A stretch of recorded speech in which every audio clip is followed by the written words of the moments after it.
சென்னை தியாகராய நகர் பகுதி 113வது வட்ட திமுக செயலாளர் விஷ்ணு என்பவருக்கும் அதே பகுதியைச் சேர்ந்த இளம்பெண் ஒருவருக்கும் திருமணம் நிச்சயம் செய்யப்பட்டது. இருவரும் வெவ்வேறு சமூகத்தை சேர்ந்தவர்கள் என்ற போதிலும் பெற்றோர் சம்மதத்தின் பேரில் நிச்சயதார்த்தம் முடிந்து திருமண வேலைகள் மும்முரமாக நடந்து வந்தது. இந்நிலையில் இளம்பெண்ணின் உறவினர்கள் சரவணன், கோபாலகிருஷ்ணன் மற்றும் நித்யானந்தம் ஆகியோர் சாதி மாறி திருமணம் செய்தது குறித்து கிண்டலாக பேசியிருக்கிறார்கள். இதுகுறித்து அப்பெண் விஷ்ணுவிடம் தெரிவிக்க அவர் தனது நண்பர்கள் சுமார் 15 பேரை அழைத்துக் கொண்டு சரவணன் மற்றும் அவரது கும்பலை கண்டித்துள்ளார்.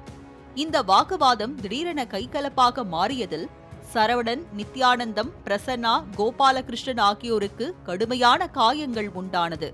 பின்னர் சரவணனின் தரப்பினர் அளித்த புகாரின் பேரில் பாண்டிபசார் காவல்துறையினர் விஷ்ணு உள்ளிட்ட 15 பேர் மீது வழக்கு பதிவு செய்தனர். கலப்பு திருமணம் செய்தது தொடர்பாக ஒரே கட்சிக்குள் 2 தரப்பினர் தகராறில் ஈடுபட்ட சம்பவம் பரபரப்பை ஏற்படுத்தியது.